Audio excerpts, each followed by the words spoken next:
je suis très heureux d'accueillir aujourd'hui au séminaire de Systemix Arnaud Gottlieb. Alors Arnaud Gottlieb connaît un petit peu Systemix depuis pas beaucoup de temps, mais on a commencé des interactions assez fortes autour du conseil scientifique et technologique qu'il a intégré. Mais Arnaud est là au titre de son activité de recherche au Simula Research Laboratory en Norvège, où il dirige un département qui est dédié à la validation des systèmes autonomes. Alors, il a un parcours riche d'une thèse qu'il a passée dans les années 2000 à Nice sur des sujets de tests et d'aide à la programmation logique par contrainte. Et puis, il a ensuite basculé côté Rennes. Il a travaillé sur beaucoup de projets français, européens. Je ne vais pas les lister tous, mais tous tournent quand même autour des problématiques d'IA, de vérification de systèmes logiciels, de méthodes basées sur abstraction. Et il a travaillé aussi à la création de la plateforme européenne d'IA à la demande.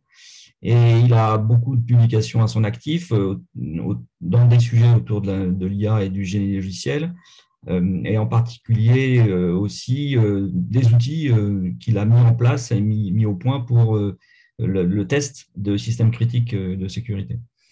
Alors, il travaille dans beaucoup de comités de programme de conférences. Pareil, je ne vais pas les lister là. Il a démarré une activité récemment, une activité. Il a mis en place une équipe associée entre l'INRIA et Simula Institute. Il nous dira peut-être deux mots sur Simula, qui est un institut norvégien de nature peut-être un petit peu original, qui, de certains points de vue, ressemble peut-être à l'IRT également, parce qu'en tout cas, thématiquement, il y a beaucoup de similitudes.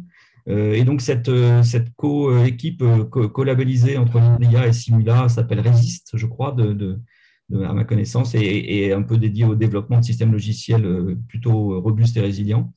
Voilà, il est là aujourd'hui pour nous parler un peu de travaux qu'il a encadrés et qu'il a menés dans le cadre de son activité à Simula sur AI-based testing of autonomous software systems. Et je ne vais pas garder la parole plus longtemps, je lui passe la parole pour une heure d'échange. Je le laisse un petit peu gérer l'interaction. Il y a le chat pour poser les questions. Je me laisse décider s'il préfère que tout se passe par chat ou par oral. On est une trentaine pour l'instant. Il y en a toujours qui arrivent un petit peu sur le tard, mais je te passe la parole, Arnaud. Merci beaucoup, Patrice. Merci infiniment pour à la fois cette introduction, mais cette invitation pour ce séminaire de l'IRT Systemix. Je suis très honoré d'être là et de pouvoir vous faire part d'un certain nombre de résultats qui nous ont intéressés, qui nous ont animés ces dernières années. Alors, je n'ai pas prévu de parler de Simula, mais par contre, je vais vous dire un mot de l'institut, pas d'un institut, d'un centre d'innovation par la recherche qui s'appelle Certus. Alors, voilà. Donc, Certus, c'est un centre qui a été en opération de 2011 jusqu'à 2019, dont je me suis occupé, et qui correspond en fait à un financement assez important de la part du gouvernement norvégien au travers du Research Council de Norvège, qui est un financement qui a eu donc en total un budget d'environ 20 millions d'euros sur 8 ans. Et ce centre a été dédié à la validation des logiciels et à la vérification des logiciels. Et donc, nous avons travaillé avec des partenaires industriels et publics pendant 8 ans sur ces questions. Un certain nombre des choses que je vais vous présenter aujourd'hui tirent leur héritage, je dirais, de ce centre et des collaborations que nous avons nouées. Ces collaborations se sont poursuivies, mais par contre, le centre, en termes de financement étatique, s'est arrêté en 2019. Donc aujourd'hui, nous avons recréé une équipe qui est dédiée à la validation des systèmes autonomes et validation des systèmes intelligents, qui vise à poursuivre un certain nombre de ces travaux qui ont été initiés à peu près dans les années 2015, en particulier pour tout ce qui concerne la validation des systèmes à base d'IA ou bien l'utilisation de l'IA pour la validation des systèmes autonomes. En termes de partenaires industriels, nous avons eu comme grand partenaire industriel ABB Robotics, qui est cette compagnie d'origine suisse, mais qui a un gros centre de recherche en Suède et également en Norvège qui développent des robots industriels de grande qualité et qui sont utilisés en grande partie dans tout ce qui est chaîne de montage automobile, mais aussi pour d'autres types d'applications. Nous avons travaillé avec Cisco Systems, qui est en fait la branche norvégienne de Cisco, qui s'appelait autrefois Tandberg et qui était spécialisée dans le développement des systèmes de vidéoconférence, qui s'est reconverti, qui a été racheté par Cisco. Nous avons travaillé avec Kongsberg Maritime, qui est une très grosse entreprise norvégienne dédiée à tout ce qui touche au maritime, au subsea, donc tout ce qui est extraction pétrolière en eau profonde, et donc aussi véhicules, navires autonomes, et aussi éoliennes en mer, etc. Nous avons travaillé avec des partenaires publics également, le registre du cancer norvégien, qui est un petit peu l'équivalent de l'INCA, qui a également un système d'information très difficile à tester, à valider. Nous avons travaillé avec le département des douanes et des taxes norvégiennes, aussi sur des aspects de validation du logiciel, et puis d'autres partenaires tout au long de ces 8 années, avec lesquels nous avons développé des projets collaboratifs. Et donc, dans ma présentation d'aujourd'hui, je vais vous parler d'un certain nombre de ces projets, en particulier ceux qui ont visé à utiliser soit des techniques d'intelligence artificielle, mais au sens large, au sens recherche du terme, hein, donc avec des techniques qui sont symboliques et pas basées sur les données. Et puis, plus récemment, sur la validation des systèmes autonomes, avec en particulier là, l'utilisation de techniques d'apprentissage profond et la validation de ces systèmes. Donc, validation pour nous au sens du test des logiciels. Voilà, c'était le contexte que je voulais dresser. Donc aujourd'hui, Certus n'existe plus, le projet est terminé, mais par contre, nous poursuivons les travaux avec nos partenaires industriels dans le cadre du département dont je m'occupe. Alors, je vais parler de systèmes autonomes, mais je crois qu'il n'est pas inutile de replacer le contexte, hein, de ce que sont les systèmes autonomes et qu'est-ce qu'on entend par là. Je pense qu'une définition n'est pas inutile dans ce contexte. Donc, en fait, on parle de systèmes qui ont un certain degré d'autodécision, de capacité d'autodécision. Et vous en avez quelques exemples ici. Il y a bien sûr la voiture autonome, le véhicule autonome au sens large, les robots industriels, les robots collaboratifs, les navires autonomes et puis bien d'autres systèmes. Ce sont donc des systèmes qui ont cette capacité de prendre des décisions. Alors, ces décisions peuvent être des décisions de planification de tâches, elles peuvent être des décisions de scheduling de tâches, d'exécution, et aussi ces systèmes doivent être capables d'une certaine manière de gérer des événements non attendus, des fautes ou des dangers particuliers de l'environnement. Ils doivent avoir cette capacité d'observer leur environnement et de réagir de manière robuste et résiliente à ces événements qui peuvent survenir. Alors, on fait souvent la distinction avec les systèmes automatiques. Les systèmes automatiques existent depuis très longtemps, hein, mais ce sont des systèmes qui ont une capacité très limitée d'apprentissage et d'adaptation aux événements non attendus. Donc, il y a vraiment une grande évolution sur aujourd'hui ce qu'on appelle les systèmes autonomes par rapport aux systèmes automatisés qui existent depuis sans doute plus de 80 ans. En matière de robotique industrielle, robotique humanoïde, robotique de transport, ou bien de voitures autonomes, un des grands enjeux qui se présente, c'est comment est-ce qu'on peut améliorer ou augmenter les capacités de décision humaine en s'appuyant sur un grand nombre de données qui sont collectées par des capteurs de toute nature, donc des capteurs de l'environnement, des capteurs de la route, des capteurs de l'interaction avec les collaborateurs humains, etc. Comment est-ce qu'on peut faire en sorte que le système autonome prenne des décisions qui soient robustes, qui soient appropriées, qui soient de grande qualité. Donc, c'est évidemment un domaine immense. Et nous, à Simula, ce qui nous intéresse beaucoup, c'est comment est-ce qu'on valide ces systèmes. Comment est-ce qu'on les teste de manière approfondie. Et c'est vraiment le sujet que je vais aborder aujourd'hui avec vous. Je vais vous parler de plusieurs je vais vous parler de manière générale de la validation de ces systèmes autonomes, mais en portant une lumière, en portant une attention accrue sur certains sujets liés à la validation de ces systèmes autonomes. Les exemples que je vais prendre vont principalement être dans le domaine de la robotique industrielle, parce que ce sont les exemples que je connais le mieux, et puis parce que c'est aussi une des collaborations que j'ai le plus portées avec le centre Certus, c'est celle avec ABB Robotics, au travers de 3 thèses successives et puis de nombreux travaux collaboratifs avec cette entreprise. Mais les techniques que nous avons mises en place, elles ont une réalisation dans le domaine robotique industriel, mais elles ont une portée, à mon avis, plus vaste. Alors, je vous propose de m'interrompre hein, si vous avez des questions de compréhension ou des questions assez précises. On essaiera peut-être, s'il y a des aspects plus de débat, plus de discussion, on les réservera à la fin. Mais enfin, si vous avez une question de compréhension, n'hésitez pas à m'interrompre au cours de la présentation.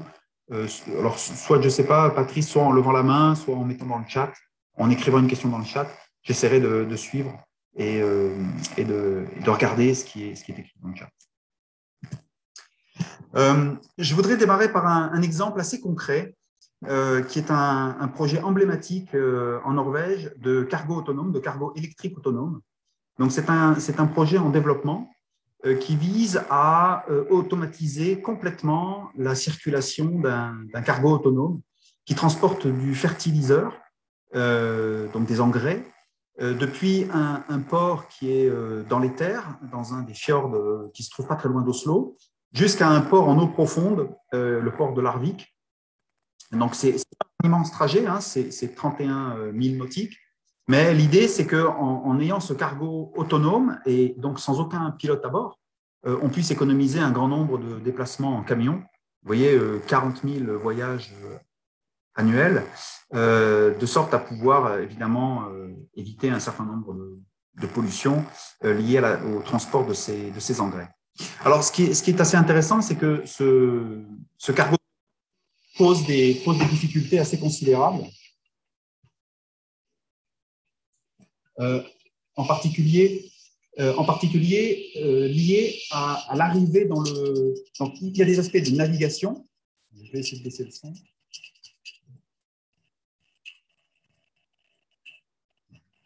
Donc, il y a des aspects d'arrivée dans le port, des aspects d'anti-collision avec les autres navires, des aspects de navigation autonome, des aspects aussi de visualisation de tout l'environnement marin du port. Et puis, il y a l'arrivée à quai. Et l'arrivée à quai se fait donc dans des conditions très difficiles, avec en particulier le navire qui bouge et donc sur les vagues, et donc la nécessité de déployer par des bras robotisés les amarres sur les plots d'amarrage du navire. Donc, ce système d'amarrage à l'aide de bras robotisés est un système qui est très complexe, avec donc une kinématique redondante qui nécessite donc à la fois de faire de la compensation sur les mouvements, mais aussi de faire de la planification de trajectoire de la corde autour de ces plots d'amarrage. Et donc, la validation de ces systèmes pose des problèmes qui sont assez importants. Alors, je voulais vous montrer cet exemple pour pouvoir évoquer certaines des grandes difficultés de ces systèmes que l'on dit non testables. Hein, ils sont non testables, non pas parce que concrètement on ne peut pas les tester, mais parce qu'ils sont extrêmement difficiles à tester. Parmi les raisons fondamentales, il y a d'abord la nécessité de développer des tests des systèmes de perception, d'être complètement certain que les systèmes de perception du navire ou de la partie robotisée du navire, on arrive à valider ces parties-là, ces systèmes, avec suffisamment de tests et des tests qui présentent un nombre suffisant de dangers et d'incertitudes de l'environnement. Lorsqu'on s'intéresse aux tests de modèles d'apprentissage, on a évidemment cette question du grand nombre des données en grande dimension. Et évidemment, la couverture de ces données, la couverture de ces grandes dimensions est extrêmement limitée. Et donc, ça pose un problème de couverture de test qui est évidemment quelque chose qu'il faut avoir en tête lorsqu'on teste ces systèmes de perception. On a également une grande difficulté à prédire les sorties attendues de ces systèmes qui nécessitent souvent d'avoir des scénarios réalistes assez difficiles à construire, assez difficiles à maintenir. On a surtout sur cet exemple-là, mais dans beaucoup d'exemples, les exemples de robotique sont pleins de ce type de choses. On a des mouvements non linéaires et de la planification de mouvements non linéaires qui est basée sur la résolution d'équations dérivées partielles qui sont complexes, qui sont des modèles complexes. Et tester ces modèles, s'assurer que les résultats qui sont fournis par ces modèles mathématiques sont corrects, est quelque chose qui est extrêmement difficile de cette manière-là. Aussi parce que si on cherche à les tester de manière exhaustive, on est face à des grandes difficultés qui sont liées à la complexité des modèles sous-jacents. La validation des systèmes d'apprentissage a besoin d'oracles, d'être capable de prédire les sorties attendues. On a beaucoup de mal à les définir. Et j'aurais à cœur de vous montrer un exemple dans lequel on a essayé de répondre, au moins partiellement, à cette question. Le test en continu de ces systèmes est une clé de la validation de ces systèmes. Et je vais y revenir. Mais c'est aussi quelque chose qui nécessite un contrôle assez fin, notamment du temps que l'on alloue à la partie génération des tests, à la partie d'exécution des tests. Je vais y revenir. C'est également quelque chose qui est difficile de par la nécessité d'avoir une diversité suffisante sur les tests, en particulier dans le domaine robotique, puisqu'on a besoin de définir des scénarios de tests qui montrent une grande diversité des différentes tâches que l'on dédie aux robots industriels.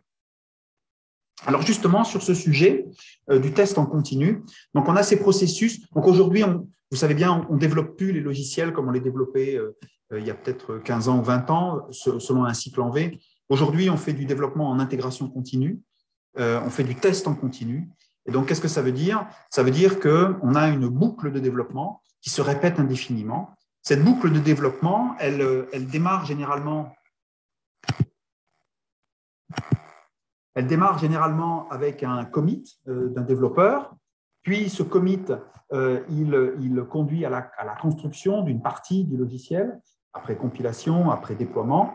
Alors, le déploiement, pardon, il est ici, donc le déploiement sur des différentes machines d'exécution. On a ensuite une phase de test, et puis de cette phase de test, généralement, il y a un feedback qui est donné au développeur, immédiat, si c'est possible, ou alors peut-être toutes les 24 heures ou toutes les semaines. Et ce feedback, il est utilisé par les développeurs pour raffiner et rentrer à nouveau dans cette boucle de développement. Donc aujourd'hui, pour, je dirais, des systèmes qui sont sous-critiques, pas forcément des systèmes qui sont très hautement critiques, mais comme par exemple les robots industriels, on est sur cette boucle de développement en continu et qui, en particulier, nécessite cette phase de test qui est tout à fait cruciale et tout à fait essentielle pour la validation de ces systèmes. Alors, cette phase de test, elle est composée d'un certain nombre d'étapes, disons de tâches. La première tâche, c'est la sélection ou bien la génération des cas de test. C'est vraiment, on va soit sélectionner des cas de test d'un repository existant, soit on va générer de nouveaux cas de test à partir d'un modèle, à partir de différentes sources de données. Une fois qu'on a fait ça, il y a généralement une phase de réduction de la suite de tests. On a une suite de tests, mais on a besoin de la réduire parce que c'est trop grand. Cette sélection a conduit à sélectionner trop de tests par rapport à ce qu'on veut tester. Et donc, généralement, il y a cette phase de réduction de la suite de tests. Il y a ensuite une phase de priorisation, c'est-à-dire qu'on va donner plus grande priorité à des tests qui sont plus pertinents, pour lesquels on a l'espoir de détecter des fautes, en particulier des fautes plus tôt dans le processus. Et puis, il y a une phase qu'on documente assez rarement, qui est une phase de scheduling d'exécution des tests. C'est-à-dire, on a plusieurs machines de tests. Le logiciel a été déployé sur ces machines de tests. On va lancer l'exécution des tests sur ces machines. Ça aussi, c'est une difficulté. Je vais en parler dans ma présentation. Ce sur quoi je voudrais vraiment insister maintenant, et peut-être vous connaissez ça dans les projets industriels sur lesquels vous travaillez déjà, ou dans les sujets de recherche que vous avez pu aborder, mais c'est vraiment l'aspect de la gestion du temps. Pourquoi? Eh bien parce que ces phases de sélection des tests, de réduction, de priorisation, de scheduling, elles correspondent à une phase de préparation du test. On prépare le test. Mais par contre, le plus gros du test, c'est la phase d'exécution. Il est bien clair que passer une très grande période du temps à préparer et puis en laissant une période très mince pour l'exécution du test, ça n'aurait pas de sens. Donc, cette étape de préparation du test, elle doit être toujours maîtrisée au niveau du temps par rapport au temps d'exécution dont nous disposons. Ce temps d'exécution, il est bien clair qu'il dépend du cycle. Donc, vous avez des cycles de 24 heures. Vous avez des gens, par exemple, qui lancent les tests la nuit. Vous avez des cycles de 72 heures. Vous avez des cycles d'une semaine. Vous avez parfois des cycles immédiats, c'est-à-dire qu'on lance le test dès qu'un commit a été fait. Mais donc, ce temps, il est absolument crucial. Pourquoi? Parce que c'est lui qui va nous guider dans le temps que l'on peut allouer à la préparation du test. Et ça, c'est souvent un paramètre extérieur qui est donné par les ingénieurs. Les ingénieurs nous disent, voilà, moi, je veux bien que vous vous intéressiez à des problèmes de recherche ou que vous passiez du temps pour lancer une recherche sur ces sujets de préparation du test, mais il faut que ce soit en temps contraint. Je ne peux pas me permettre de passer 3 jours à rechercher des tests, à rechercher comment réduire une suite de tests si j'ai 1 heure pour faire le test. Et donc, cet aspect-là est vraiment à prendre en compte. Et nous, dans tout ce qu'on a proposé, dans les méthodes sur lesquelles nous avons travaillé, nous avons pris cette contrainte du temps en compte. Donc ça, c'est quelque chose sur lequel je voulais vraiment insister. Et si c'est quelque chose qui pose question, qui est un débat pour vous, j'aimerais vraiment qu'on en parle peut-être à la fin de ma présentation, parce que c'est vraiment un sujet qui nous anime énormément. On n'est pas dans une approche complètement fondamentale dans laquelle on va s'intéresser à résoudre des problèmes académiques, quel que soit le temps que cela prend. On est vraiment dans une approche assez pragmatique où on peut attaquer des problèmes fondamentaux, mais il faut les résoudre en temps contraint. Dans ma présentation d'aujourd'hui, je vais vous parler de 3 sujets sur lesquels nous avons fait, disons, un certain nombre de contributions scientifiques. C'est d'abord ce sujet de la réduction du cycle de test. Ensuite, je vous parlerai d'un sujet qui est peut-être moins connu, qui est moins développé, qui est l'exécution des tests sur différentes machines de test. Et puis, je terminerai par des projets plus récents dans lesquels on a utilisé des techniques d'apprentissage automatique pour le test des systèmes autonomes. Ce que je voulais vous montrer également sur ce transparent, c'est l'utilisation de différentes techniques d'intelligence artificielle, des techniques symboliques, des techniques neuronales, des techniques par apprentissage par renforcement. Et donc, je vais essayer, dans ces projets, de vous indiquer les endroits où nous avons utilisé donc, des techniques de programmation par contrainte, de scheduling à base de contraintes, pour automatiser les tests, ou bien lorsque nous nous sommes intéressés aux tests des systèmes de perception qui utilisent des réseaux d'apprentissage profond. Et lorsque ça nous a semblé aussi pertinent, on a utilisé des techniques d'apprentissage automatique, des techniques d'apprentissage par renforcement. Pardon. Alors, commençons tout de suite par la réduction de suites de tests. Donc, en fait, je vais partir du problème le plus fondamental, mais c'est un problème qui est extrêmement général. Donc, le problème le plus fondamental, c'est le suivant. On a un ensemble d'exigences. Donc, ce sont des exigences qui peuvent être des exigences utilisateurs, qui peuvent être des exigences de couverture de différents modules de l'application. Ce sont des exigences qui nous sont données de manière extérieure.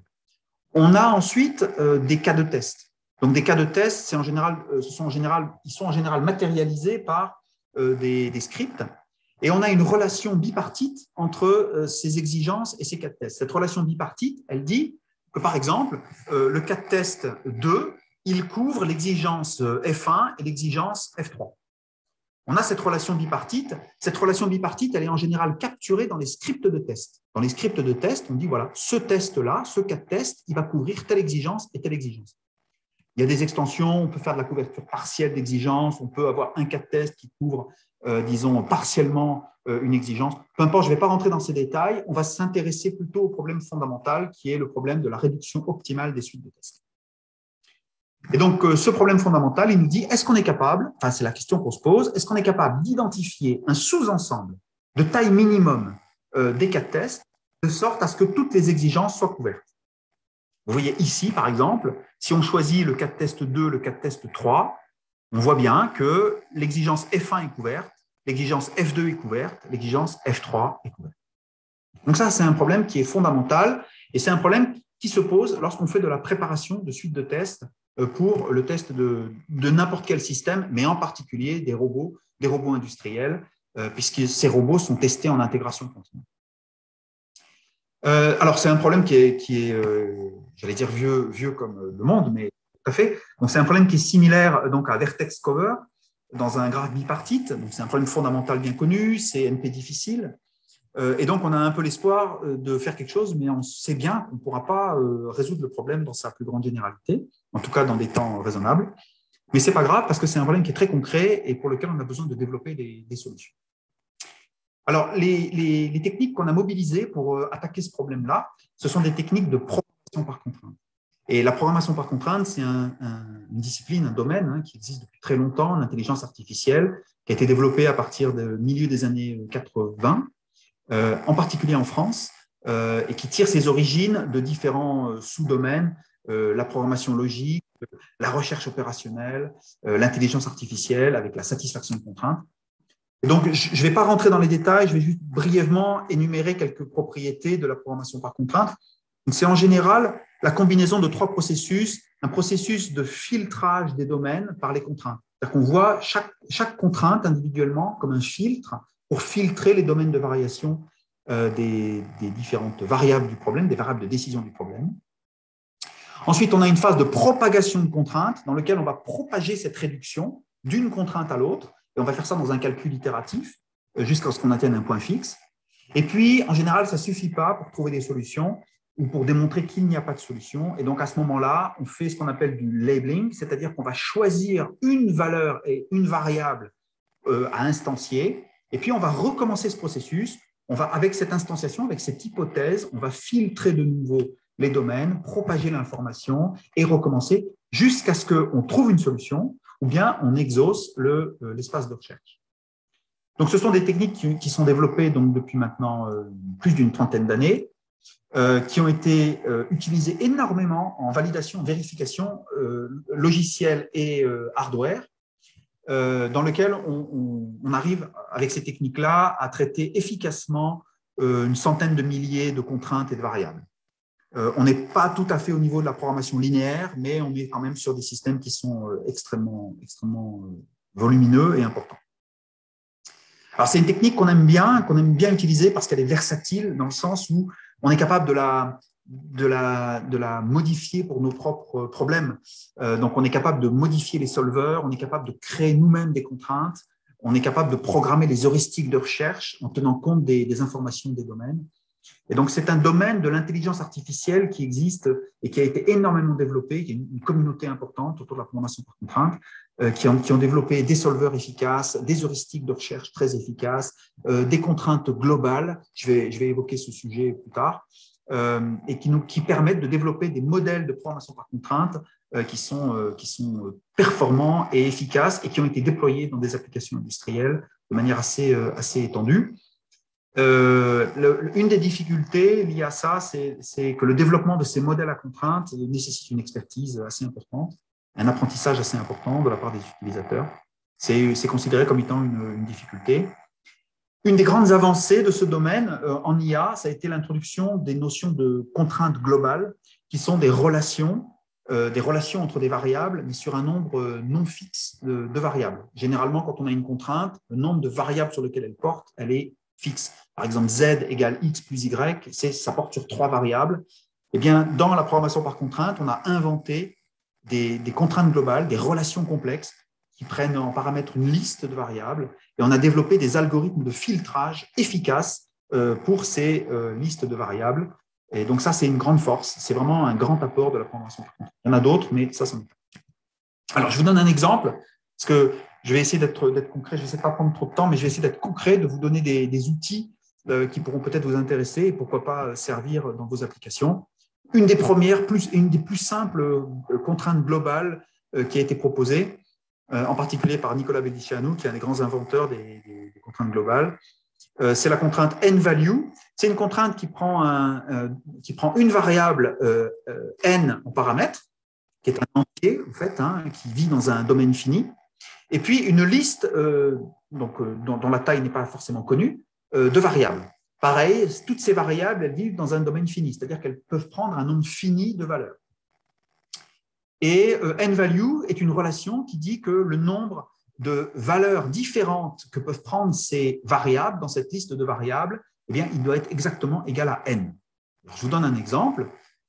Si on pose la question quel est le résultat ou qu'est-ce qui se passe si on soumet à un solveur de contraintes, de programmation par contrainte, n-value de n 3, 1, 3, eh bien automatiquement le système va dire n vaut 2, il n'y a que 2 valeurs différentes dans cette liste, la valeur 1, la valeur 3, il n'y en a que 2. Ce qui est intéressant, c'est qu'on peut aussi faire les choses dans l'autre sens. Si on pose la question, est-ce que dans une liste de 2 variables, il peut y avoir 3 valeurs différentes? Non. Le système va répondre, c'est impossible. Donc ça, là, vous voyez, on démontre l'inconsistance d'un système de contraintes. Ça, c'est quelque chose d'assez intéressant. On peut aussi avoir des choses plus intéressantes, plus symboliques. Si on impose le fait qu'il y ait une seule valeur différente pour une liste de 3 variables, eh bien, ça impliquera que x1 égale x2 égale x3 sans que l'on sache quelle est la valeur correspondante. Donc ça, ce sont les contraintes globales. Alors, pourquoi je vous parle de ça? Parce que je voudrais vous montrer comment est-ce qu'on peut utiliser cet objet combinatoire pour attaquer le problème de la réduction de suite de tests. Et donc, c'est ce que je vais faire ici. Alors, pardon, je vous donne encore un exemple, un dernier exemple. Donc, si on sait que le nombre de valeurs différentes est entre 1 et 2, et si on interroge le système avec la liste 4, 7, x3, donc vous voyez déjà qu'il y a 2 valeurs différentes, donc n va forcément, enfin, n ne peut pas être égal à 1, puisqu'il y a déjà 2 valeurs différentes, et donc n, s'il ne peut pas être égal à 1, il va être forcément égal à 2, et si n égale à 2, eh bien, ça veut dire qu'il n'y a que 2 valeurs différentes dans cette liste, et donc que la dernière variable x3, que l'on ne connaît pas, elle ne peut prendre que 2 valeurs possibles, c'est-à-dire 4 ou 7. Vous voyez, c'est du raisonnement où on va filtrer, en fait, chaque contrainte va filtrer le domaine de variation, va réduire l'espace de recherche jusqu'à un point où on devra faire des hypothèses pour trouver des solutions. Alors, comment est-ce qu'on utilise cet objet, ce n-value, pour attaquer le problème de la réduction optimale de suite de tests? Alors, ce n'est pas tout à fait évident, il faut se gratter un petit peu la tête. Et donc, une des clés pour faire ça, c'est de penser un modèle dans lequel on associe à chaque exigence une variable et on associe à cette variable les différents cas de test qui couvrent cette exigence. Donc, on va créer une variable F1 pour la première exigence et on va dire que son domaine, eh bien, c'est 1, 2 et 6, puisque F1 est couvert par 1, 2 et 6, les cas de test correspondent. On va faire la même chose pour F2 et pour F3. Et puis là, on va simplement poser cette contrainte n-value, dans laquelle on va avoir une variable libre, qui est le maximum, et puis on va lancer une procédure de recherche dans laquelle on va chercher à minimiser cette valeur. Et donc, si on lance ça, eh bien, le système, automatiquement, tout seul, va nous permettre de déterminer que oui, il y a bien une solution. En fait, il n'y en a pas qu'une, il y en a plusieurs, mais lui va nous en donner une, la première qu'il trouve, qui va nous dire que, ben oui, F1 peut être couvert par le cas de test 2, F2 peut être couvert par le cas de test 3, et F3 peut être couvert par le cas de test 2. Donc, si on fait ça, on a bien résolu notre problème. Alors, c'est intéressant, c'est un premier modèle très naïf, très simple, mais qui est pas très performant. Parce que, vous voyez ici, on n'est pas capable de définir des heuristiques, par exemple, sur le choix des cas de test. On aimerait bien, pour attaquer ce problème, les approches Glutton, par exemple, ce qu'elles font pour attaquer ce problème, c'est qu'elles choisissent en premier le cas de test qui couvre le plus d'exigences. On aimerait bien avoir ça entre nos mains, de pouvoir piloter une heuristique de recherche dans laquelle on choisit en premier le cas de test qui couvre le plus d'exigences. Pour faire ça, il faut complexifier le modèle, il faut un modèle plus compliqué. Et pour ça, voilà, les variables, alors il y a aussi les variables d'exigence qui sont pas disponibles pour le labeling, mais surtout les variables de cas de test.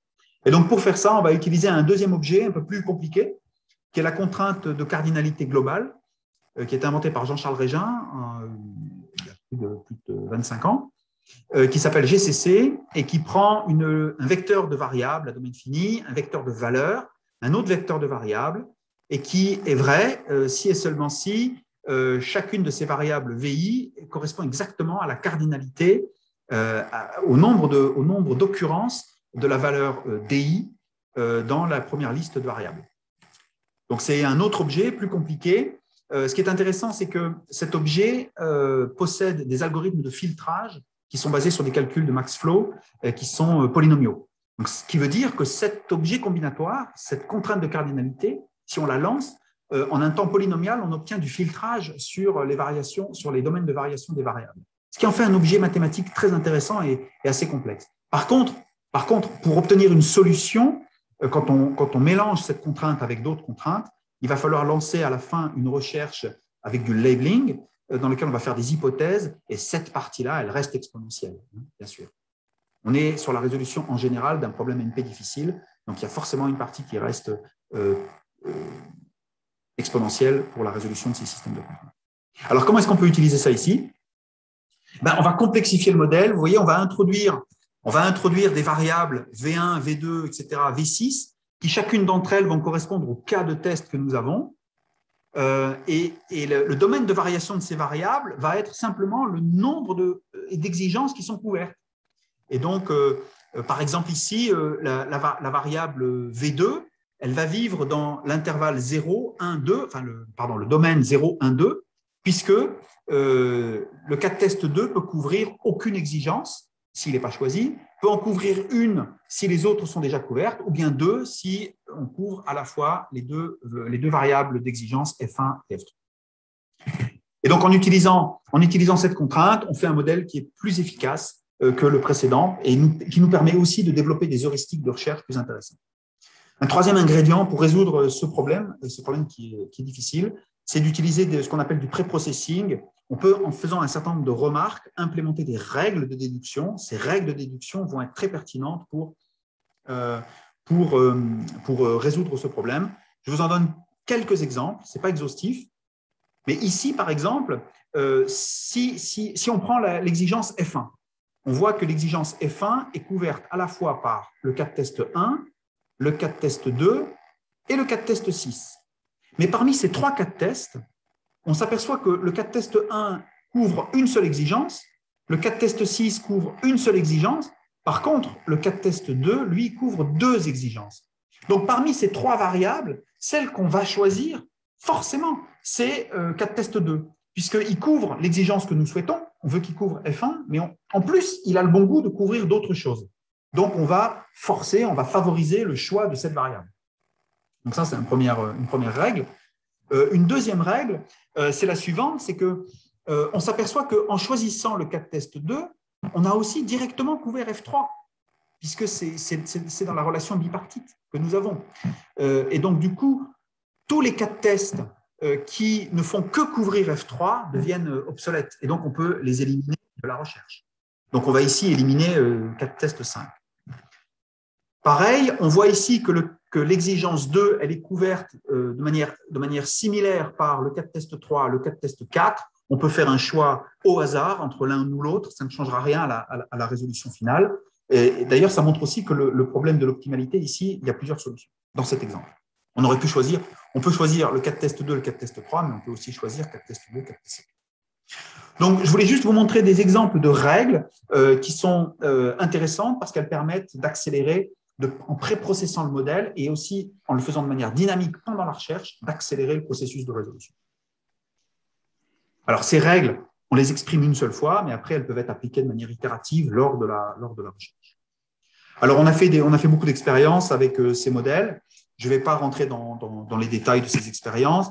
Je vais simplement vous indiquer, donc ici, on a les résultats de ce modèle dans lequel on a utilisé la contrainte n-value, la contrainte GCC, plus ces règles de pré-processing, et on s'est comparé au meilleur modèle existant. Donc, il y a un modèle à base de programmation linéaire que l'on résout avec un des outils les plus performants pour la résolution de problèmes linéaires, qui est Cplex.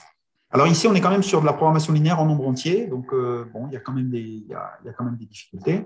C'est moins efficace que de la programmation linéaire en nombre réel. Et puis, il y a d'autres approches qui existent, une approche à base de SAT solving et une approche à base d'heuristique Gluton. Il est clair que le modèle que nous avons développé, il est compétitif avec le modèle Cplex sur, en particulier, des instances assez petites, composées d'environ 1000 exigences et 2000 cas de test, ou bien des instances peu denses. Vous voyez, la densité, c'est la densité de ce graphe bipartite. Lorsque ce graphe est assez peu dense, les techniques de programmation linéaire sont extrêmement efficaces. Par contre, quand la densité augmente ou quand la taille des problèmes augmente, l'approche qu'on a développée, elle est plus performante, elle est plus efficace. Elle permet ici, on indique le pourcentage de réduction de la taille de la suite de tests. Elle est plus efficace et elle a été montrée comme étant plus efficace pour résoudre ce problème. Alors, jusqu'à présent, je vous ai parlé de la réduction de suite de tests uniquement en considérant le nombre de cas de tests dans la suite de tests. Mais bien sûr qu'en pratique, on veut faire d'autres choses. Donc, par exemple, on veut parfois on veut parfois minimiser le temps d'exécution. C'est ce qui nous intéresse.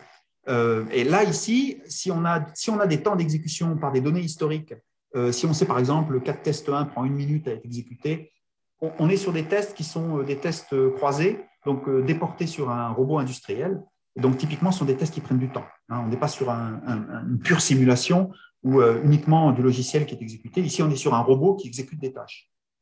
Donc, si on a des temps historiques pour l'exécution des cas de test, on peut s'intéresser à la minimisation de la somme de la suite du temps d'exécution. Et donc, ici, ça sera un ensemble très différent. Les méthodes que je vous ai présentées, on les a modifiées pour pouvoir traiter ces aspects-là sans difficulté. On peut faire de l'optimisation multicritère en combinant les différents critères dans une seule fonction à optimiser. Il n'y a pas de difficulté particulière liée à ça.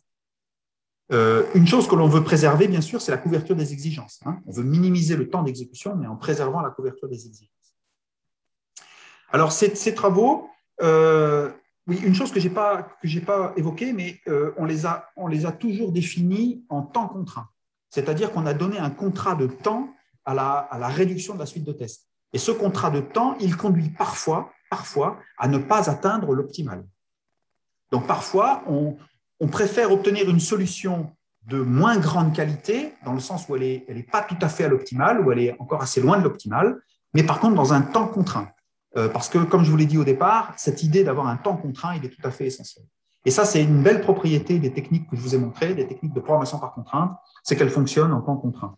C'est-à-dire qu'on peut leur donner un contrat de temps, ou bien on peut les interrompre, et elles fourniront un résultat qui est une approximation de la solution optimale, mais qui est quand même quelque chose qui nous permet d'avancer. En particulier ici, réduire de manière optimale la suite de tests, du point de vue industriel, ça n'a pas forcément un grand intérêt. Ce qu'on veut, c'est le réduire suffisamment pour pouvoir exécuter le maximum de tests dans un temps donné. Atteindre le minimum global, ce n'est pas forcément un objectif extrêmement important. Donc, ce que je vous ai montré dans cette partie, c'est l'utilisation de la programmation par contrainte avec des contraintes globales et des heuristiques de recherche et des techniques symboliques de pré-solve pour faire de la résolution en temps contraint d'un problème multicritère d'optimisation. Nous avons développé cette méthode au travers d'algorithmes fondamentaux, mais également au travers d'un outil. Cet outil il a été expérimenté dans des cas d'études réalistes, en particulier avec Cisco et le test des systèmes de vidéoconférence. Il y a quelques publications qui sont mentionnées ici, mais il y en a eu beaucoup.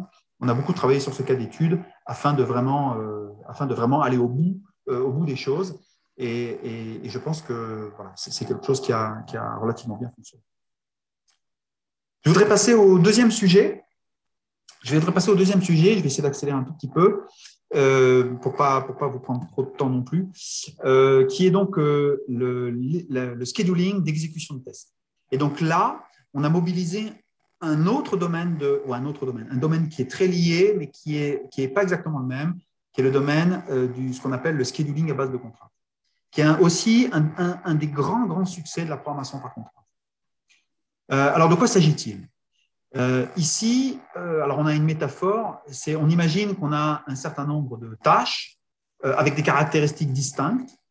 On a une boîte dans laquelle on doit ranger ces tâches. Et cette boîte, eh bien, ce sont des agents, et ce sont des agents qui ont des capacités limitées d'exécution et des ressources limitées. Et donc, l'objectif, c'est de trouver un schedule, c'est-à-dire une manière de ranger les tâches dans la boîte, de sorte à ce qu'on arrive à en exécuter un maximum, ou bien même tous, si c'est possible. Alors, il y a plusieurs paramètres à prendre en compte. Donc d'abord, nous nous sommes intéressés au problème de l'exécution de tâches dans lequel on n'interrompt pas les tâches. Donc, on est non préemptif. On est dans le cadre non préemptif. Il y a des techniques dans le cadre préemptif, dans lequel on peut interrompre une tâche, en mettre une autre et continuer. Ici, nous, on a fait l'hypothèse que nous n'étions pas dans ce contexte-là, nous sommes dans le contexte non préemptif. On cherche, notre objectif, c'est de faire en sorte que les agents soient occupés de manière maximale. on ne supporte pas d'une certaine manière de voir un robot qui n'exécute pas un test. Dans un environnement dans lequel on fait des tests de robots, on essaye vraiment de les occuper au maximum. On est dans un contexte également où les tâches peuvent partager des ressources globales. Je vais y revenir. Et en particulier, le fait qu'elles partagent des ressources globales, ça fait qu'elles ne peuvent pas être exécutées en même temps. Elles peuvent être exécutées l'une après l'autre, mais pas en même temps, parce qu'elles partagent cette ressource globale qui n'est pas partageable. Et puis, on est aussi dans un contexte dans lequel on veut de la diversité, c'est-à-dire qu'on n'est pas trop intéressé à reproduire le même schedule en permanence dans ce processus d'intégration continue. On a vraiment l'envie qu'à chaque rotation de ce processus d'intégration continue, on exécute des tests différents sur des machines différentes. Et ça, c'est vraiment un problème difficile. Vraiment un problème difficile. Mais je vais y revenir. Et donc, le but que nous nous donnons, c'est en français, c'est ordonnancer. Je vais dire schedule parce que c'est beaucoup plus facile pour moi. Mais donc le but, c'est de scheduler autant que le plus grand nombre possible de tâches dans un temps donné, de sorte à ce qu'on minimise le temps d'exécution des tests. Alors oui, dans notre contexte, on va comprendre les tâches comme des cas de tests, comme l'exécution des cas de tests. Donc on va se donner quoi en fait? On va se donner un ensemble de cas de tests, on va se donner un ensemble de machines qui sont des machines de test. Vous pouvez imaginer des robots, mais ça peut être autre chose, ça peut être des bancs de tests par exemple. Et puis, on a aussi un ensemble de ressources non partagées. On a une fonction historique qui nous donne pour chaque cas de test une estimation du temps d'exécution. Donc ça, comme on est dans un processus d'intégration continue, il suffit de mesurer le temps d'exécution des tests et puis on a une estimation. Ça ne veut pas dire que ce temps-là sera exactement celui qui sera reproduit dans le cycle d'après, mais en général, c'est une bonne estimation. On a un usage des ressources globales, donc on a une fonction qui va des cas de test vers l'ensemble des parties de ces ressources globales. Et puis de la même manière, on a une fonction qui va des cas de test vers les machines.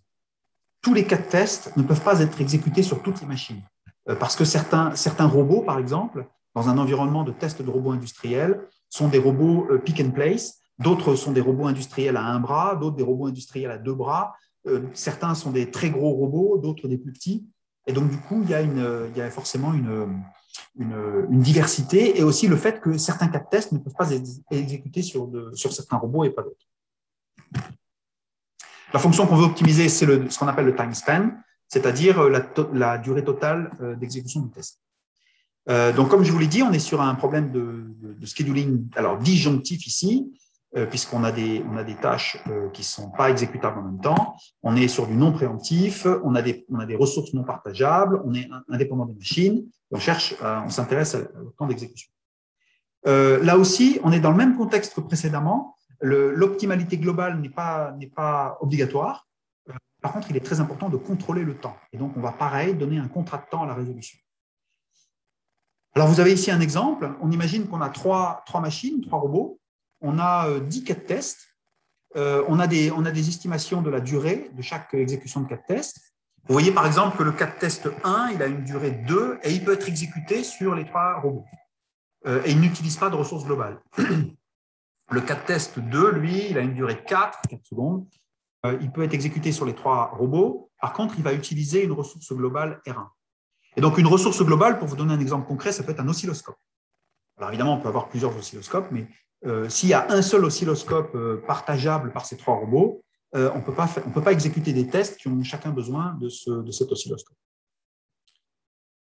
L'objet combinatoire que nous avons utilisé pour attaquer ce problème, c'est un objet qui est très célèbre, très important, qui s'appelle la contrainte globale cumulative, qui est une contrainte globale qui a été inventée il y a assez longtemps, mais qui est extrêmement puissante. C'est un objet combinatoire dans le sens où elle exprime une relation, et de la même manière, on peut filtrer les domaines de variation des différentes variables liées à cette contrainte, à cette relation.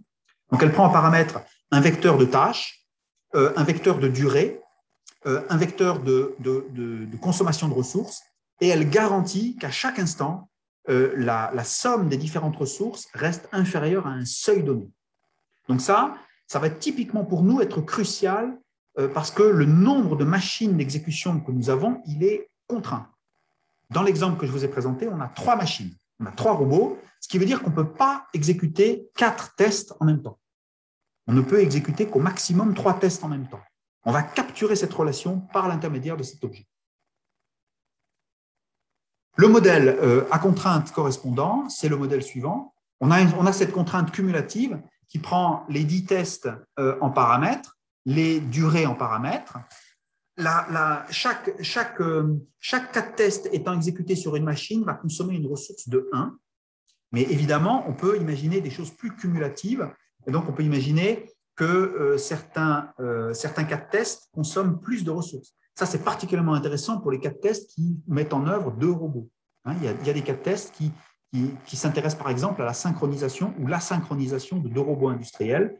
Et on peut utiliser cette capacité à être plus générale dans ce modèle pour pouvoir traiter ces cas. Et puis, comme je vous l'ai dit, on a 3 machines au maximum, donc ça va borner le nombre de cas de test qu'on peut exécuter. Ensuite, on a un modèle qui va simplement associer les différents… Donc on a 10 variables, chacune d'entre elles associée à un cas de test, et qui va nous dire quelles sont les machines qui peuvent être connectées à ces cas de test. Donc ici, on a les 6 premiers cas de test qui peuvent être exécutés sur les 3 robots industriels. Par contre, le 7e ne peut être exécuté que sur M1, etc., etc. Et ici, on a des contraintes qui représentent l'utilisation de la ressource, qui nous disent qu'on ne peut pas exécuter 2 cas de test en même temps s'ils partagent une ressource. S'ils partagent la ressource oscilloscope, ou R1, dans cet exemple, ils ne peuvent pas être exécutés en même temps. Ce qu'on veut maximiser, c'est le max span, pardon. Excusez-moi. Ce qu'on veut minimiser, c'est le max span. On veut minimiser le temps d'exécution des tests. Et on va utiliser une contrainte qui s'appelle max, qui va simplement nous dire quelle est la plus grande valeur de la fin du dernier test. Avec ce modèle, de manière assez intéressante, on va être capable de calculer un schedule. Donc un schedule, c'est-à-dire comment est-ce que les différents cas de test peuvent être exécutés sur les différents robots, de sorte à maximiser l'occupation, de sorte à minimiser le temps complet que l'on passe à tester. Donc là, c'est vraiment le make span qu'on va chercher à minimiser. Par contre, on peut modifier cette fonction d'optimisation pour, par exemple, maximiser l'occupation des robots et éviter qu'il y ait, par exemple, des blancs entre les différentes exécutions. Alors, ce modèle, il est intéressant, mais il est assez rigide. Il est assez rigide parce qu'il y a un certain nombre de choses qu'on ne peut pas faire. Par exemple, c'est un modèle qui est donc statique et en particulier, à chaque cycle d'intégration, on ne peut pas garantir que tous les cas de test seront disponibles parce que certains cas de test sont en maintenance, ils sont en train d'être modifiés par les développeurs, parce que certains robots sont aussi en maintenance, ils sont en train d'être modifiés. Et donc, on aimerait bien qu'à chaque cycle, il y ait plus de dynamique. Et ce modèle que je vous ai montré, il est quand même extrêmement statique. Une autre chose également, c'est que les données historiques sur l'exécution des cas de test, est-ce que le cas de test il a échoué ou il a réussi, on ne les prend pas en considération dans ce modèle. Donc c'est là aussi, c'est quelque chose qui est trop rigide. Et puis surtout, il n'y a pas beaucoup de diversité. Si on lance ce modèle, il donnera toujours le même schedule. Si on le lance, et on le lance, et on le lance, il donnera toujours le même schedule. C'est-à-dire qu'on ne va pas, par exemple, faire de la diversité sur comment est-ce que les cas de test sont exécutés sur les différentes machines. Donc, on a développé une nouvelle approche qui s'appuie sur 2 notions, les priorités, les affinités. Alors, le temps passe vite, je ne vais pas passer beaucoup de temps. Mais donc, l'idée c'est de voir ce problème de scheduling, d'exécution de tests, non plus comme la résolution d'un cycle, du schedule d'un cycle, mais de le voir comme un problème de résolution multicycle. Donc, on va s'intéresser à des propriétés sur l'exécution multicycle de tests sur ce problème. Et donc ça a été un peu une clé pour nous. Hein. On est un peu sorti vraiment du problème fondamental pour aller voir ce qui se passe en vrai. Et ce qui se passe en vrai, c'est que ce scheduling de test, il est réalisé à chaque itération du processus d'intégration continue. Et si on fait ça, eh bien, on est capable de définir ce qu'on appelle des priorités, qui sont donc quelles sont en priorité les différents cas de tests que l'on veut exécuter, ou quelles sont les machines sur lesquelles on veut exécuter en priorité ces cas de tests. Et puis l'affinité, ça va plutôt nous servir historiquement à introduire de la diversité. Ce qu'on aimerait bien, c'est garantir la diversité sur chaque cycle d'exécution. Donc, comme je vous l'ai dit, ici, parfois, on peut avoir des machines qui ne sont pas disponibles, on peut avoir des cas de tests qui ne sont pas disponibles. Et ce modèle qu'on a développé, il est capable d'encaisser cette variabilité dans l'environnement de test.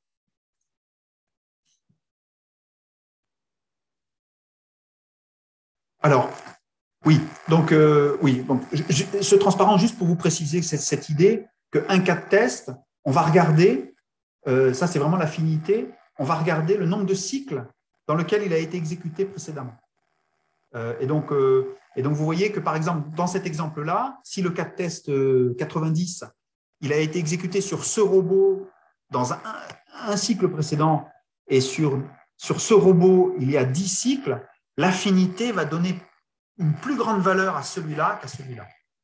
C'est vraiment l'idée qu'on a voulu capturer, c'est d'introduire la diversité par cette notion d'affinité, dans lequel on va donner une plus grande affinité au couple test-robot qui a été exécuté il y a plus longtemps dans le passé. Alors ça, ce sont des choses qui nous ont beaucoup intéressés et qui sont maintenant déployées chez ABB Robotics. Et donc, alors le problème, il se modélise de manière générale comme un problème d'affectation multicycle général. Je ne vais pas rentrer dans les détails de la notation. On a considéré plusieurs types d'heuristiques pour combiner les priorités et les affinités. Donc, par exemple, on a considéré Objective Switch, qui fait qu'à partir d'un certain seuil, donc on considère au départ que la priorité, et puis à partir d'un certain seuil, on se met à considérer l'affinité. On a considéré aussi ce qu'on appelle la combinaison par produit. On fait simplement le produit de l'affinité de la priorité. On a également considéré une version avec des poids, et dans lequel, par un poids variable, on donne plus de poids à l'affinité ou plus de poids à la priorité. On a fait beaucoup de comparaisons expérimentales, je ne vais pas rentrer dans ces détails, mais nous avons déterminé que cette idée, cette heuristique qui s'appuie sur la combinaison de l'affinité et de la priorité, donnait les meilleurs résultats. On a obtenu les meilleurs résultats en utilisant cette heuristique, dans lequel on avait la meilleure diversité possible sur l'exécution coordonnée des cas de test sur les différentes machines de test. Et c'est ce que nous avons déployé dans cette approche. Donc, ce travail-là a donné lieu à un logiciel qui s'appelle SwiMod, qui est donc déployé chez ABB Robotics, de manière assez intéressante, qui utilise donc des contraintes globales. Alors, je vous ai évoqué la contrainte cumulative, mais on a aussi fait un modèle d'affectation avec une autre contrainte qui s'appelle bin packing, qui vient du sac à dos, du problème du sac à dos. Et on a implémenté cette diversité rotationnelle qui est assez intéressante. Alors, peut-être juste un mot, une des grandes difficultés que nous avons eues, ça a été d'expliquer ce modèle aux ingénieurs d'ABB, parce que nous, pour le comprendre, ce modèle, on avait pas mal de difficultés. Comprendre pourquoi est-ce que cette heuristique de combinaison de produits donnait les meilleurs résultats, c'était aussi pas évident du tout. Et je ne peux pas dire qu'aujourd'hui, on a une compréhension totale de cette question-là, mais en tout cas, en pratique, les résultats ont été relativement satisfaisants. C'est un modèle qui n'est pas énorme, c'est un modèle qui fait environ 1500 lignes de code Prolog, qui utilise évidemment un solver de contraintes sous-jacent. Mais ce modèle, il a été intégré donc, au processus d'intégration qui est basé sur Microsoft Team Foundation Server, et il est résolu à chaque cycle d'intégration. On résout ce modèle avec de la rotation de diversité automatiquement à chaque cycle d'intégration. C'est déployé depuis 2019 et ça donne de très bons résultats. Et donc ça, c'est quelque chose qui nous a beaucoup enchanté. C'est assez intéressant de voir comment est-ce qu'en partant de choses assez fondamentales, quand on a la chance de pouvoir les amener jusqu'au déploiement et au succès industriel, c'est assez rare. Voilà, donc ça conclut la deuxième partie de ce que je voulais vous raconter. Et je vais donc maintenant vous parler de cette troisième partie, qui est l'utilisation de techniques d'apprentissage automatique pour le test des systèmes autonomes, mais toujours dans ce contexte de la validation des systèmes autonomes, du test des systèmes autonomes. Et en particulier, je vais vous parler brièvement de la priorisation des tests. Donc là, ici, l'idée pour nous, ça a été de dire, mais quand on regarde l'historique d'échecs et de réussite des suites de tests, donc chaque cas de test a un verdict d'échec ou de réussite dans un cycle précédent. On aimerait bien, dans le cycle courant, donner plus de priorité au test qui a été en échec dans les cycles précédents. C'est vraiment quelque chose qui est assez naturel et qu'on peut penser de manière assez naturelle. Alors, comment faire ça et comment le rendre extrêmement dynamique, extrêmement versatile? Eh bien, une des premières choses, ça a été donc d'adapter les priorités aux cas de test les plus intéressants en s'appuyant sur les verdicts précédents. On a voulu une méthode, comme on dit, lightweight. On a voulu une méthode légère qui ne considère que les métadonnées du test, c'est-à-dire les verdicts de test, les temps d'exécution, tout ce qui est métadonnées. On n'a pas voulu rentrer dans les scripts de test, les analyser, quelles étaient les fonctions qui étaient testées. On a vraiment voulu laisser ça de côté. On s'intéressait uniquement aux métadonnées pour rester très léger, très efficace et aussi assez simple. On a voulu aussi borner dans le temps les données historiques. Parce que si on est dans un contexte où chaque cycle d'intégration est de 24 heures, vous voyez que très vite, le nombre de données que l'on collectionne, il est énorme. On est sur des bases de données d'environ 10 000 cas de tests. On est sur environ 20 ou 30 robots. Et donc, si on multiplie ça par 365 jours, on a des versions annuelles des données qui sont extrêmement larges. Donc, on a voulu aussi borner dans le temps ce qu'on regardait.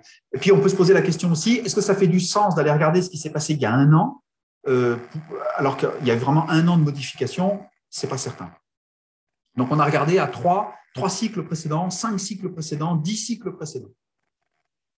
Et alors, l'idée qu'on a eue, c'est d'utiliser des techniques d'apprentissage par renforcement, parce qu'on s'est dit, on va considérer cette question de la priorisation des cas de test, on va la considérer comme un environnement.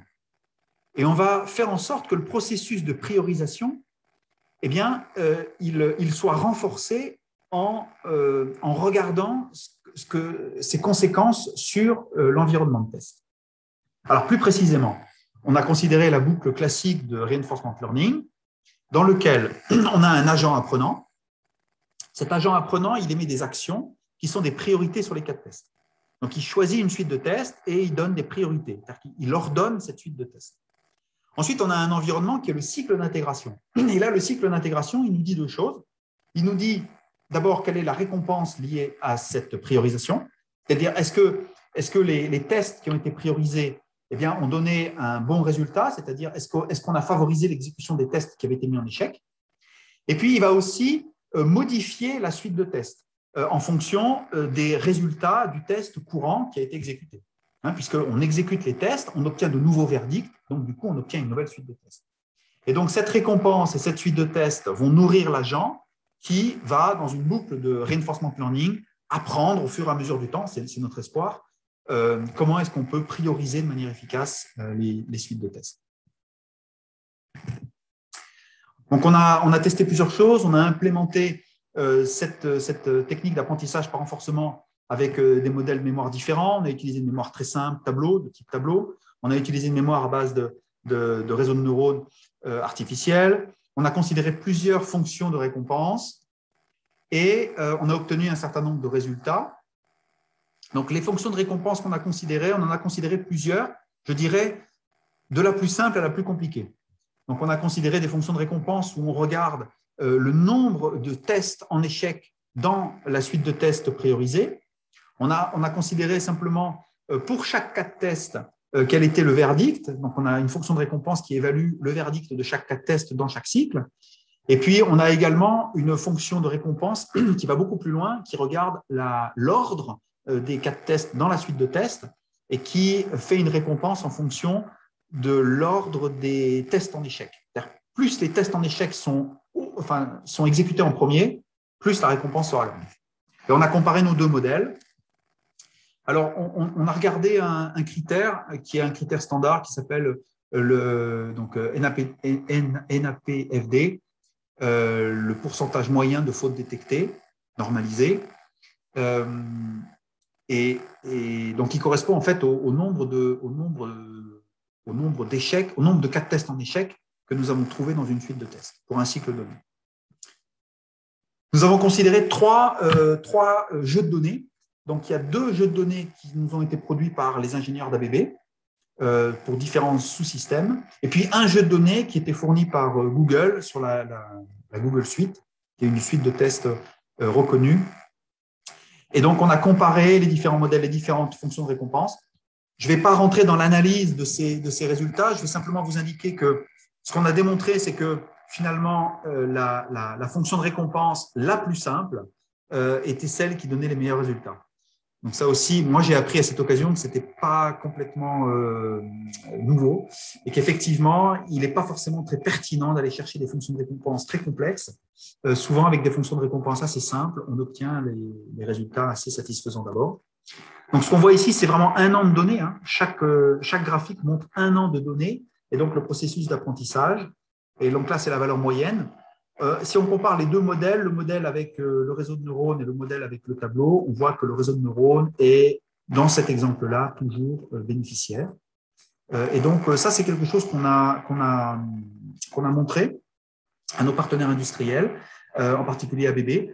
Ils ont été très intéressés, mais ils ont décidé de ne pas implémenter, de ne pas utiliser ce système-là, parce que c'était considéré comme trop, peut-être trop, comment dire, pas suffisamment explicable ou pas suffisamment, ou peut-être aussi les résultats expérimentaux n'étaient pas suffisamment convaincants encore, en tout cas trop expérimental pour pouvoir être vraiment déployé auprès des ingénieurs, expliqué auprès des ingénieurs.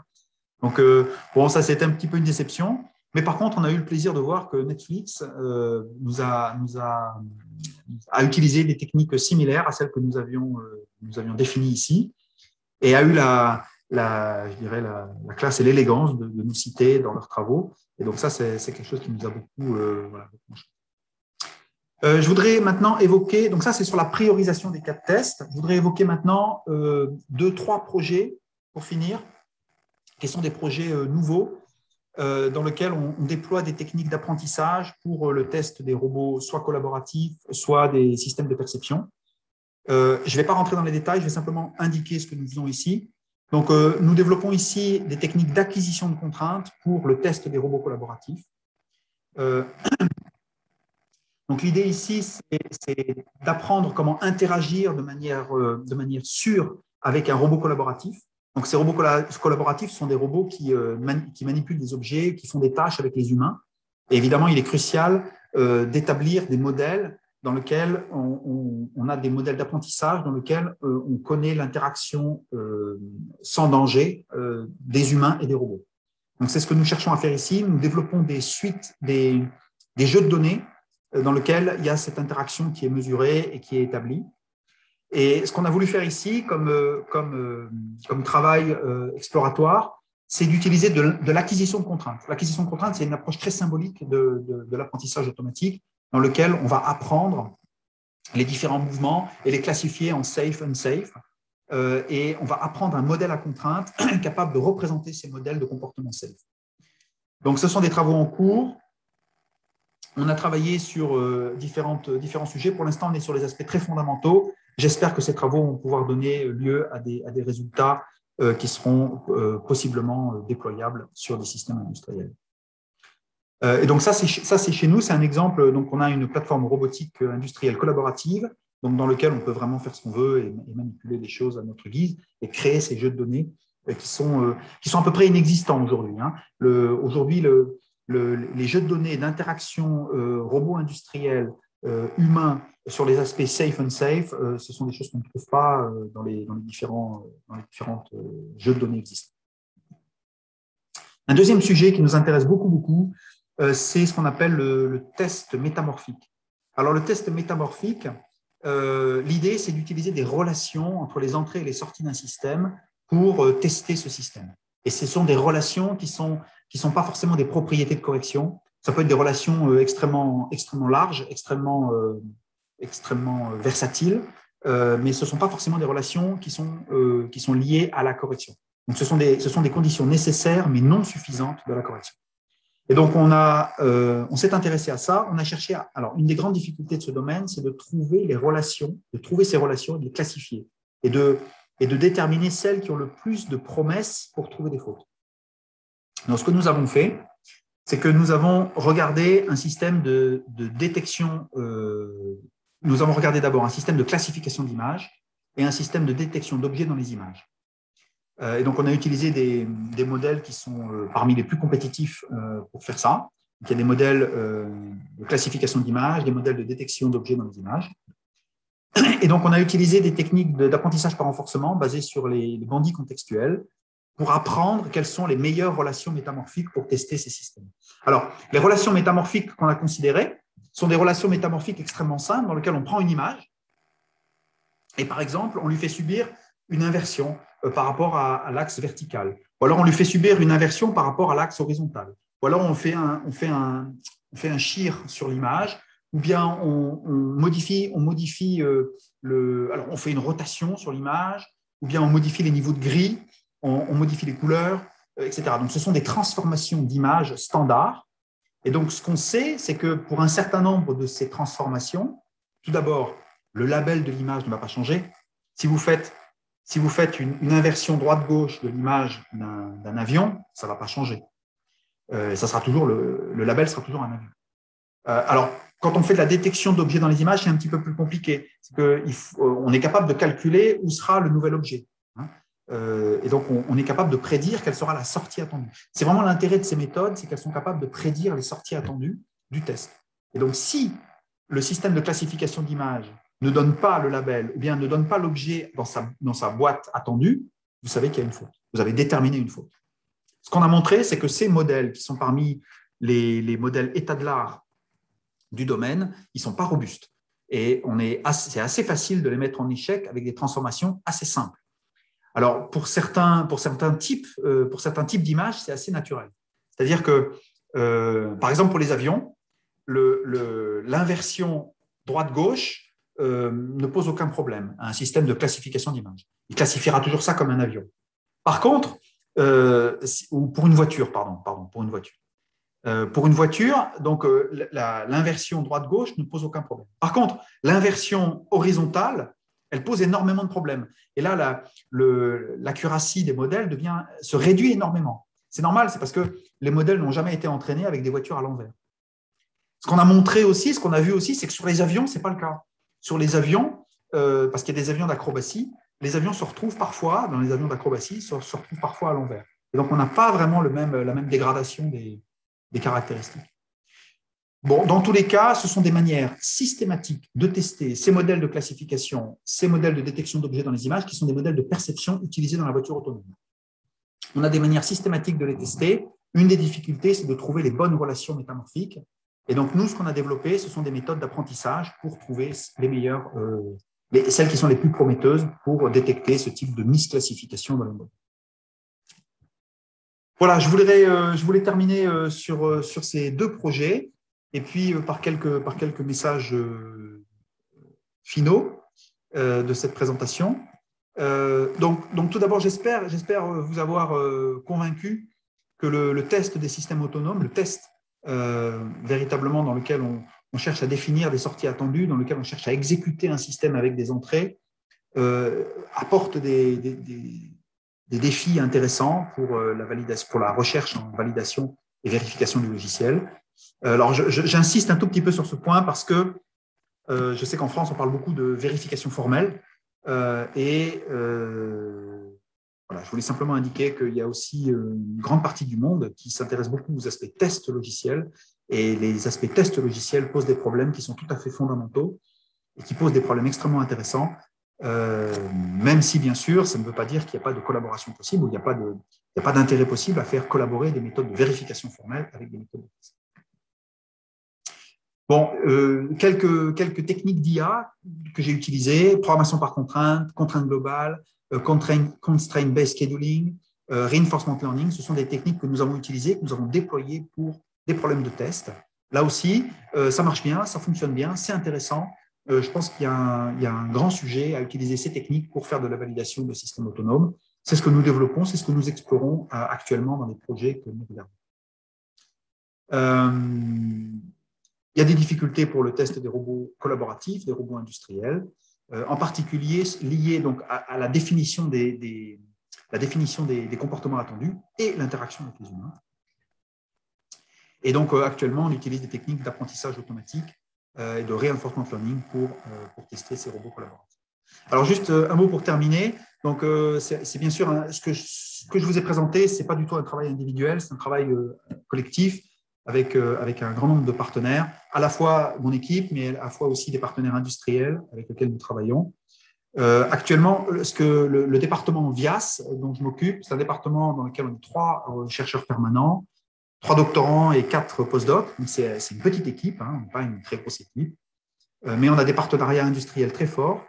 Et puis, on est impliqué dans des projets importants au niveau européen, et en particulier la plateforme AI for EU, alors qui s'appelle maintenant AI for Europe, qui est donc la plateforme d'intelligence artificielle à la demande de l'Europe, dans lequel on dirige les 8 pilotes industriels, dont un sur la robotique, mais il y a également un pilote industrie 4.0, un pilote citizen sur les aspects publics, administration publique, un pilote média, un pilote agriculture, un pilote IoT, un pilote cybersécurité.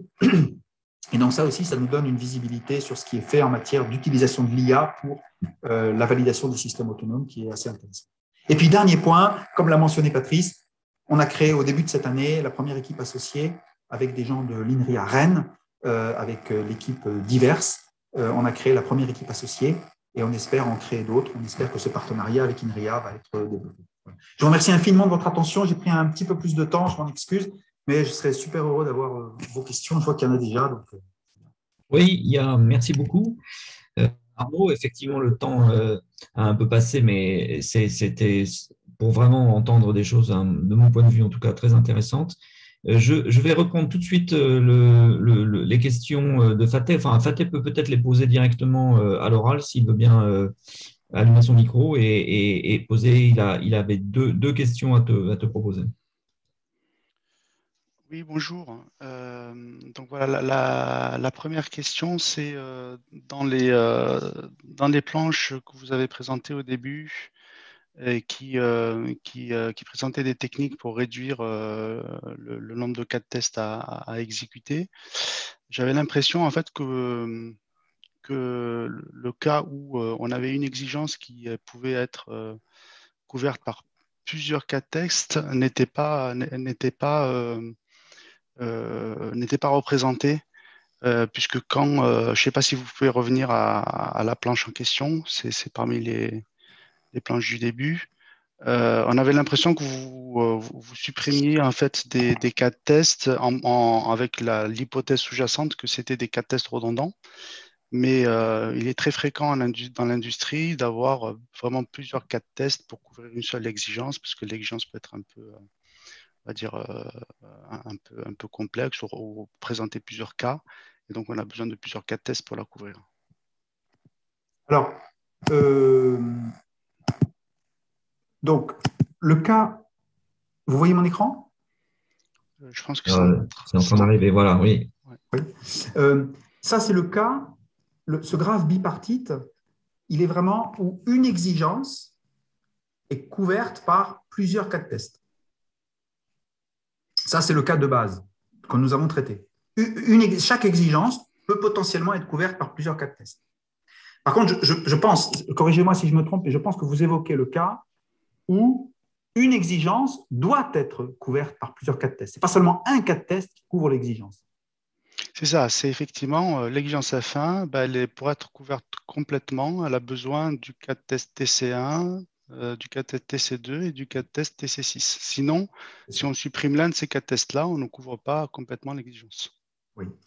Alors, c'est vrai qu'on n'a pas, nous, dans les cas industriels qu'on a regardés, on n'a pas eu ce cas-là.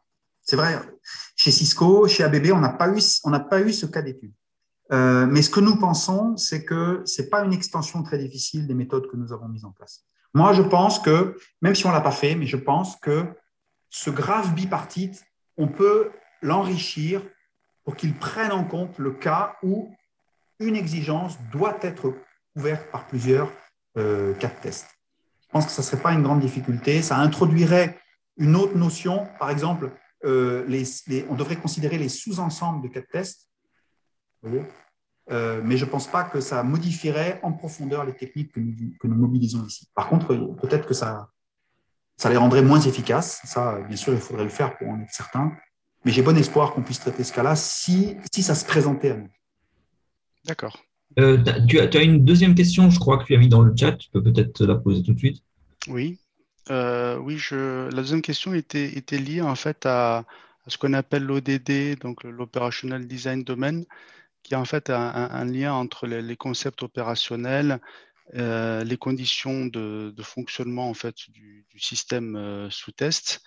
Et je voulais savoir si vous travaillez sur des façons de caractériser en fait cet ODD pour potentiellement faciliter, rendre plus efficace la production des cas de test. Alors, les partenaires industriels avec lesquels on travaille n'ont pas évoqué cette notion. Enfin, moi, j'ai pas de. Nous, alors je ne sais pas si ça correspond à ça, mais nous, on parle de plan de test. Ça pourrait correspondre à ce que vous appelez ODD? Non, c'est un peu différent.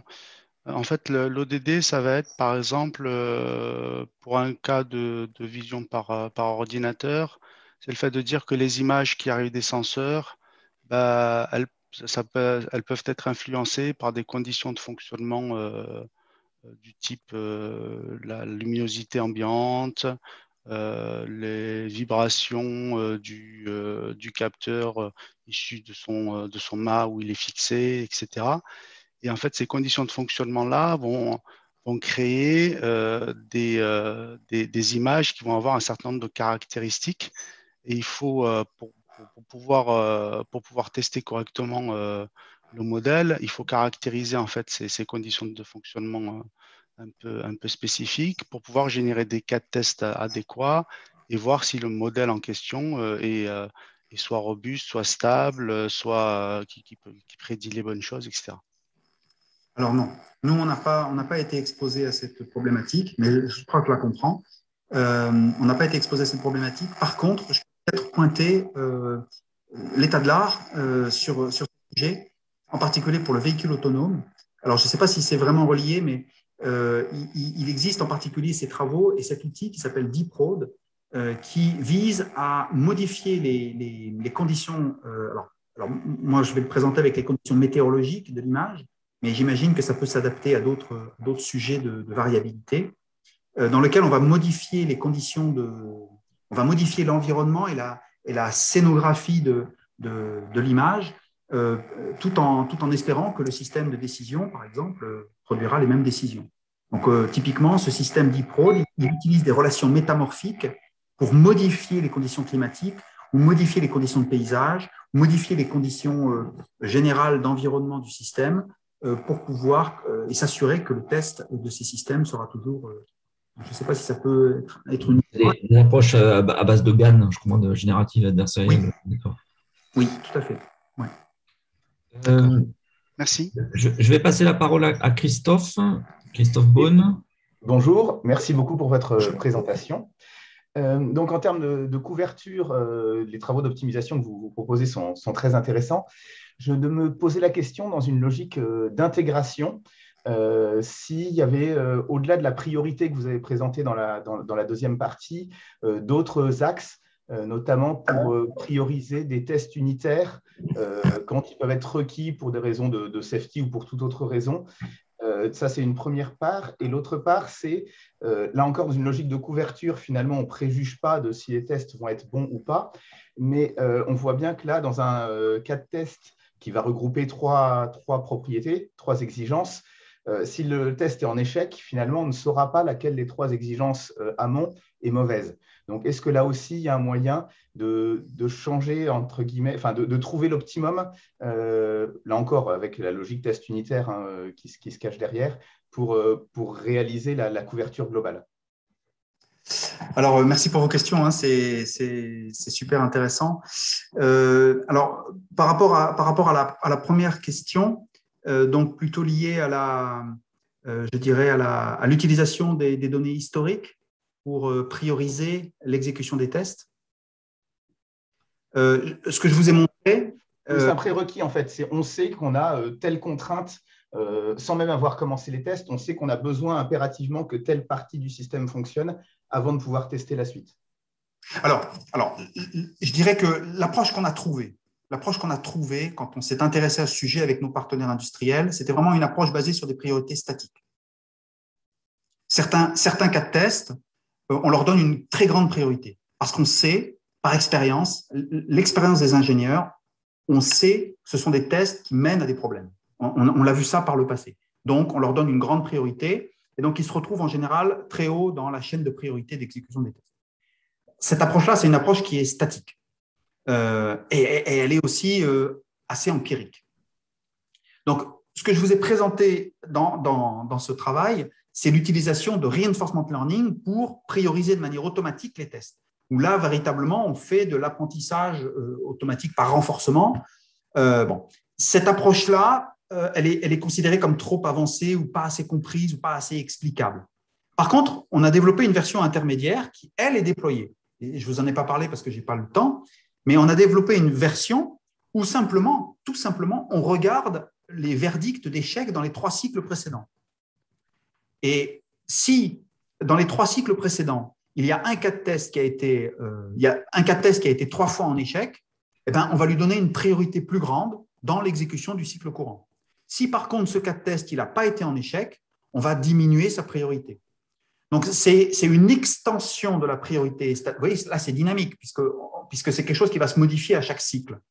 Mais par contre, on prend en compte un peu l'historique et ça permet d'améliorer de manière significative l'ordre dans lequel on exécute les cas de test. Donc ça, c'était la réponse pour la première question. Pour la deuxième question, qui est, je crois, plus liée à l'explication, c'est-à-dire quand on trouve un cas de test en échec, comment est-ce qu'on le relie ou comment est-ce qu'on identifie les causes? Là, ce sont des techniques. Alors, il y a des techniques là qui sont dites de localisation de faute. Donc, il y a le premier sujet qui est de localiser où se trouve la faute, dans quel composant, dans quelle ligne de code. Et puis, il y a un autre sujet qui est de dire, mais quelle est la faute? Quelle est la modification qui est opérée, qui conduit à cet échec? On a eu des travaux sur ces questions-là de localisation de faute et de correction automatique de programme, mais c'était sur des modèles à contrainte, c'était il y a longtemps. Ce ne sont pas des choses qui ont été déployées. Donc ça, ce n'est pas forcément à jour. Par contre, nous avons des collègues au LIRM, à Montpellier, qui ont travaillé sur l'utilisation de data mining pour la localisation de fautes automatiques dans les programmes.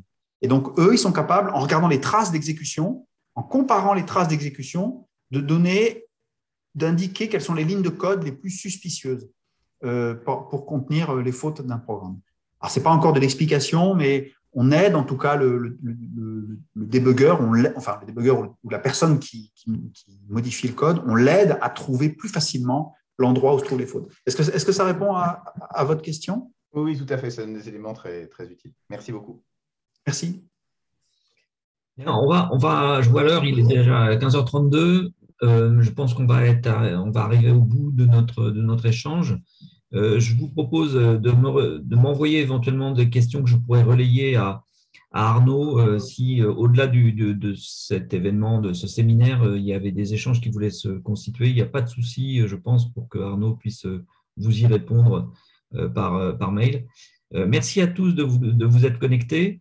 On a un autre séminaire le mois prochain, puisque c'est tous les mois, je voulais vous l'annoncer. On a un séminaire à Systemix le 25 novembre avec Romain Léaume qui viendra nous parler de Télécom Paris, qui viendra nous parler de technologie quantique. Voilà, donc encore un sujet qui est très différent, mais voilà, je vous engage à vous y connecter. Peut-être que Paul, qui a allumé sa caméra, voulait dire un mot de clôture. Alors, je voulais remercier encore une fois Arnaud pour la présentation. Merci infiniment en tout cas.